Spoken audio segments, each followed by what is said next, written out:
스가랴서 8장 1절부터 17절까지의 말씀을 저와 여러분이 한 절씩 교독하시겠습니다.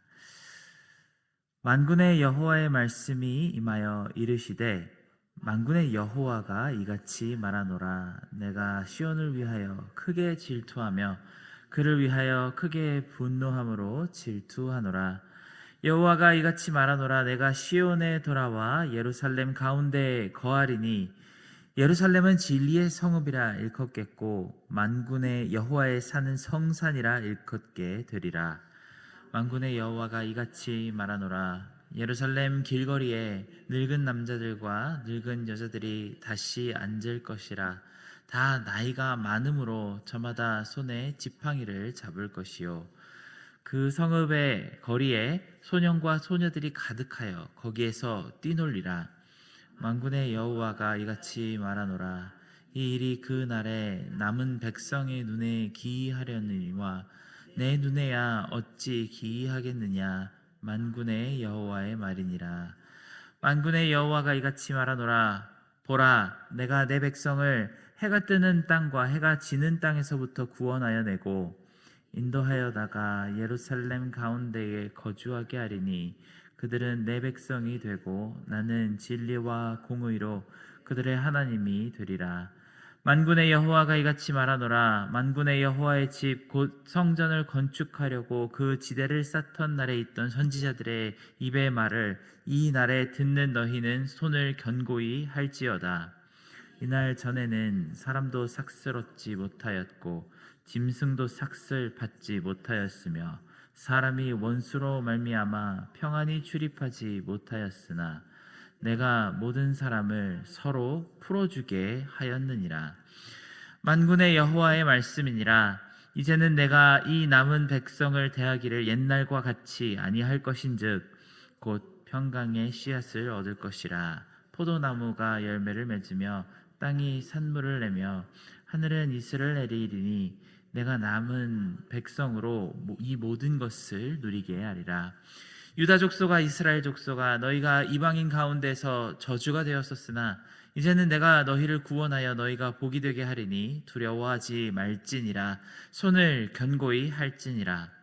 만군의 여호와가 이같이 말하노라. 너희 주상들이 나를 경노하게 하였을 때에 내가 그들에게 재앙을 내리기로 뜻하고 뉘우치지 아니하였으나 이제 내가 다시 예루살렘과 유다 족속에게 은혜를 베풀기로 뜻하였나니 너희는 두려워하지 말지니라. 너희가 행할 일은 이러하니라. 너희는 이웃과 더불어 진리를 말하며 너희 성문에서 진실하고 화평한 재판을 함께 읽겠습니다. 마음에 서로 해하기를 도모하지 말며 거짓 맹세를 좋아하지 말라. 이 모든 일은 내가 미워하는 것이니라. 여호와의 말이니라. 아멘. 한 국가나 한 공동체의 흥망성쇠는 사람의 능력으로 쉽게 이해하거나 예측할 수가 없습니다. 우리가 나중에 시간이 많이 흐르고 난 다음에야 역사를 되돌아보며 어떻게 그런 일이 있었는지 되짚어 분석하거나 평가할 수는 있겠지만 그것을 우리가 미리 계획하거나 대비할 수는 없는 방법이 없습니다. 또한 예전에 잘 되었던 방법이 있다고 해서 그것을 그대로 사용한다고 해도 이번에 또 같은 결과가 나올지는 아무도 장담을 할 수가 없습니다. 우리 인간의 마음으로 계산할 수 있는 것보다 훨씬 더 많은 변수가 한 국가나 공동체의 흥망성쇠를 좌우하기 때문입니다. 우리가 이스라엘의 역사를 성경을 통해서 찬찬히 살펴보면 그것이 더욱 뚜렷하게 드러납니다. 이집트의 노예에 불과했던 한 민족이 어떻게 외부 세력의 도움이 없이 완전한 자유를 얻을 수 있었을까요? 이 위대한 역사에서 만약에 하나님을 제외한다면 도무지 설명할 수 없는 일입니다. 그렇게 40년을 광야에서 헤매던 이 유목민들이 어떻게 젖과 꿀이 흐르는 부강한 나라의 백성들을 심판하고 그 땅을 차지할 수 있었을까요? 그것 또한 역시 하나님의 능력이 아니고서는 절대로 설명할 수 없는 일입니다. 그러다가 다윗의 시절에는 어떻게 그 군사들이 단 한 번도 전쟁에서 패하지 않고 그 모든 땅을 정복할 수 있었을까요? 또한 솔로몬 시절에는 그 주변 모든 국가를 복속시키는 영광을 어떻게 누릴 수 있었을까요? 전부 성경 말씀을 토대로 보면 하나님이 하셨습니다. 그런데 어떻게 이렇게 부강하고 영향력이 막강하던 나라가 고작 300년 만에 거의 먼지처럼 되어서 사방으로 흩어지게 되었는지도 우리는 설명하기가 너무 어렵습니다. 이스라엘의 역사는 어느 한 시점도 어떻게 그 나라가 부강해졌는지, 아니면 어떻게 그렇게 강성하던 나라가 상상하기도 힘들 만큼 처절한 패망을 겪게 되었는지 하나님을 통하지 않고서는 도저히 이해하거나 설명할 수가 없습니다. 정말 재미있는 것은 이 이스라엘과 유다 나라에 등장하는 여러 왕들에 대해서 평가가 굉장히 많이 엇갈리는 경우가 있습니다. 가령 성경에서 하나님이 진노하시고 재앙을 내리시던 그런 왕인데 막상 역사적인 평가를 보면 굉장히 유능한 정치인이라고 판단받는 사람들이 있습니다. 아합 왕이 그 굉장히 좋은 예인데요. 우리는 성경을 통해서 아합 왕이 바알과 아셰라를 이스라엘로 끌고 들어온 최악의 왕으로 알고 있습니다. 하지만 의외로 역사적인 평가를 보면 아합 왕에 대한 정치적 평가가 아주 후하다는 사실을 볼 수 있습니다. 그는 주변 교역 국가와 결혼 동맹을 통해서 국정을 안정시켰고, 이전에 팽팽하던 그 유다 왕국과의 국력 경쟁에서 확실한 우위를 점한 아주 유능한 왕이라고 평가가 되어 있습니다. 우리는 그저 그가 엘리야 선지자와 치열하게 싸우고 하나님의 진노를 산 미련한 왕이라고 알고 있는데, 굉장히 역사의 평가는 의외로 나타난다는 사실을 볼 수 있습니다. 또한 그 반대의 경우도 있습니다. 우리가 보기에는 굉장히 하나님 앞에 신실한 좋은 왕인데 역사적인 평가는 그렇지 못한 경우가 있습니다. 이사야 시기에 기도로 15년의 수명을 연장받고 예루살렘 성을 포위한 수많은 적군도 하나님을 의지해서 물리쳤던 히스기야 왕이 굉장히 좋은 예입니다. 그에 대한 역사의 기록을 보면 몇몇 무능한 정책을 펼쳐서 유다 왕국을 위기에 빠뜨렸다고 나와 있습니다.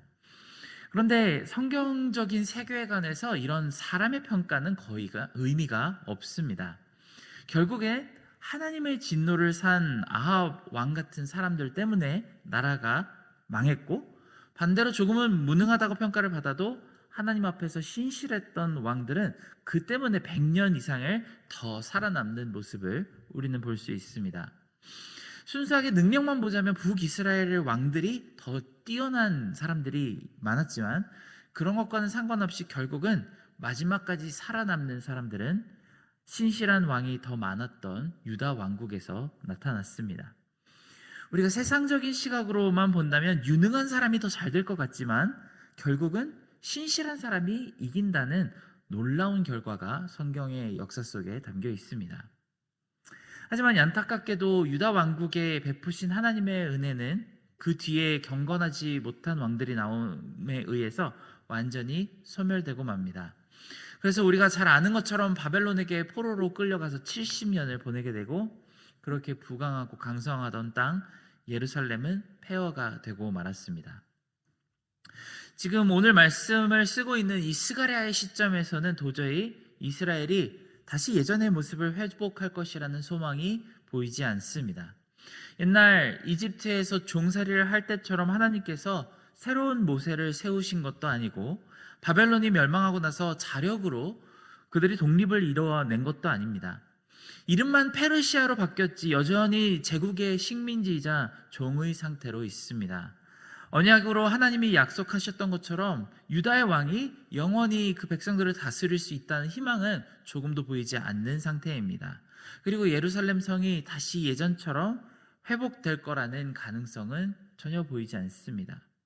그 웅장하던 성전을 다시 재건하려는 그 소망이 잠깐 보이다가 이제는 또 다른 회방꾼들 때문에 그 역사가 무기한 연기되어 있는 상황입니다. 그것이 스가랴가 보고 있는 그 당시의 모습입니다.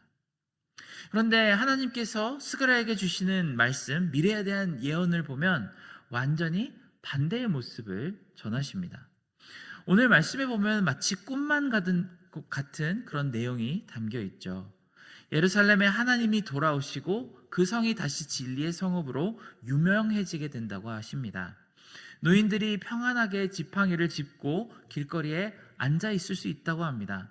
그 전까지는 수없이 많은 전쟁 때문에 노년기까지 살 수 있었던 사람이 별로 없었기 때문에 이것은 또 꿈만 같은 이야기입니다.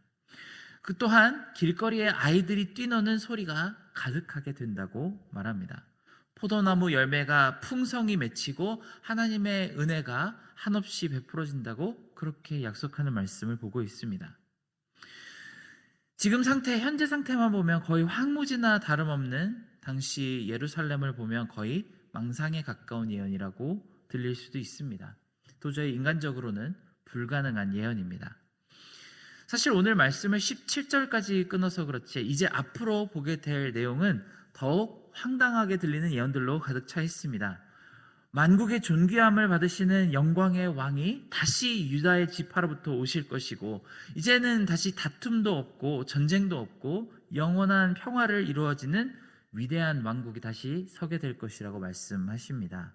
심지어는 이 예루살렘 성에서 생명의 강이 흘러나와 온 세계에 복을 전할 것이라는 말씀을 담고 있는 것이 하나님의 예언입니다.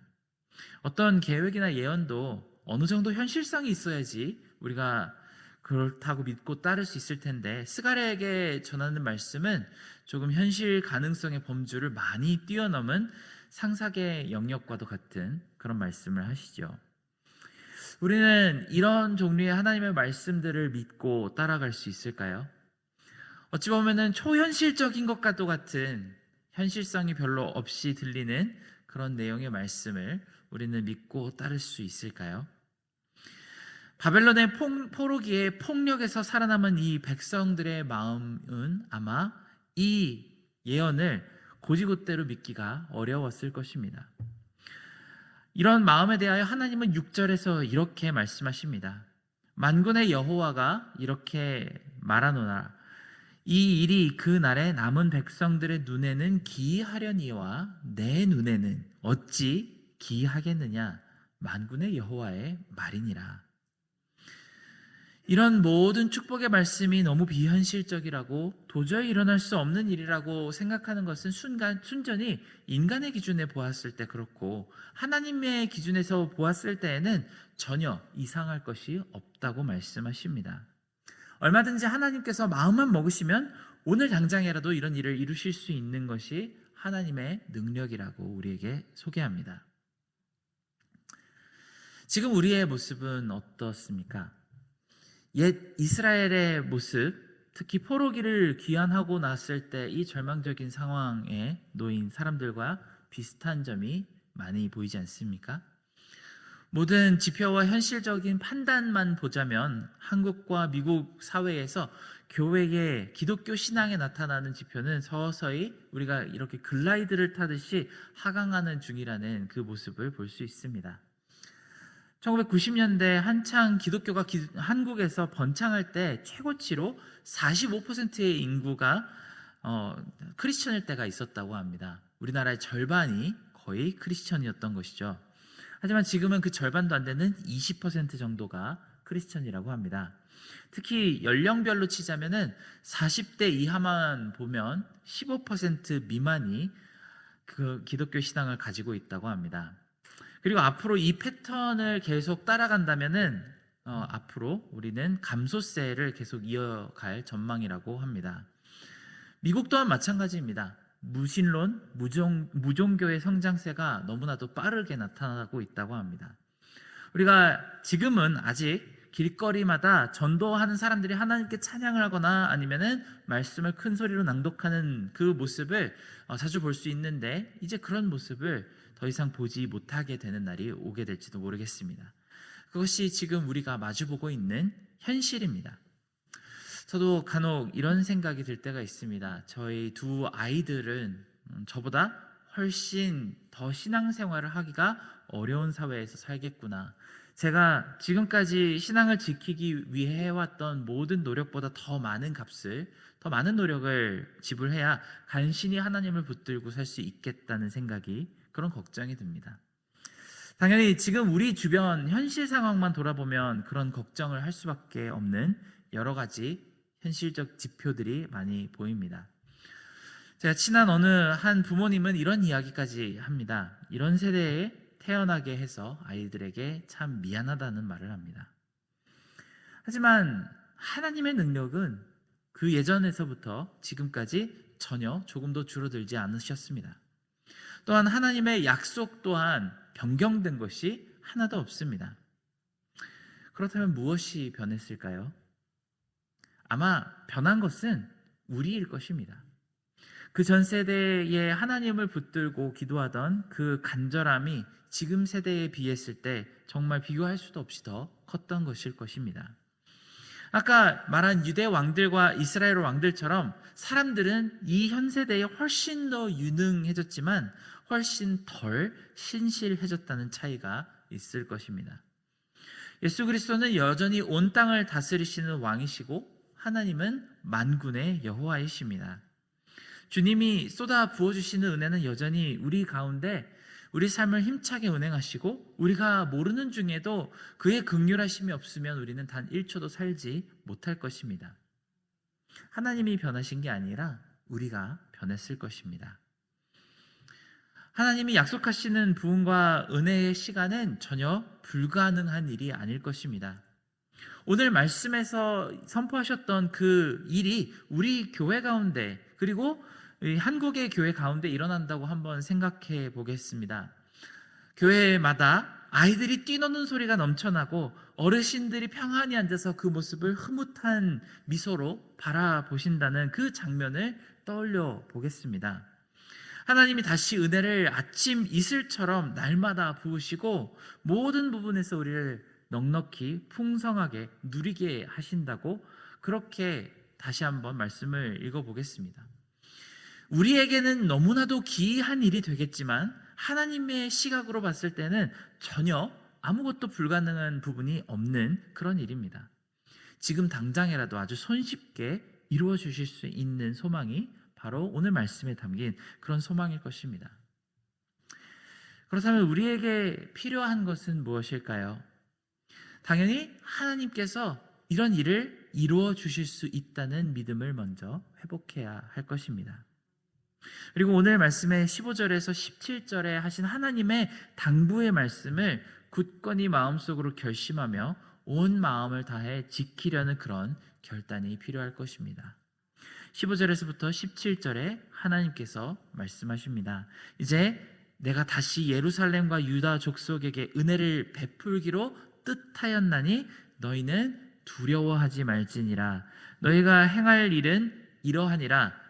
너희는 이웃과 더불어 진리를 말하며 너희 성문에서 진실하고 화평한 재판을 베풀고 마음에 서로 해하기를 도모하지 말며 거짓 맹세를 좋아하지 말라.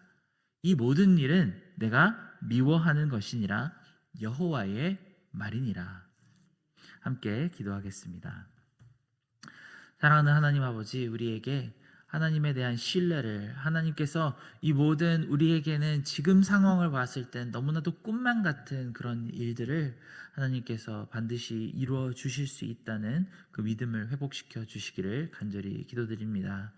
또한 하나님께서 이 말씀을 통해서 간절한 목소리로 우리에게 충고하신 이 말씀을 결심하고 다시 하나님의 공의를 실천하며 하나님께서 기뻐하실 만한 일들을 열정적으로 찾아 행하는 그런 주의 백성 되게 하여 주시옵소서. 모든 은혜 감사드리며 예수님의 이름으로 기도드렸습니다.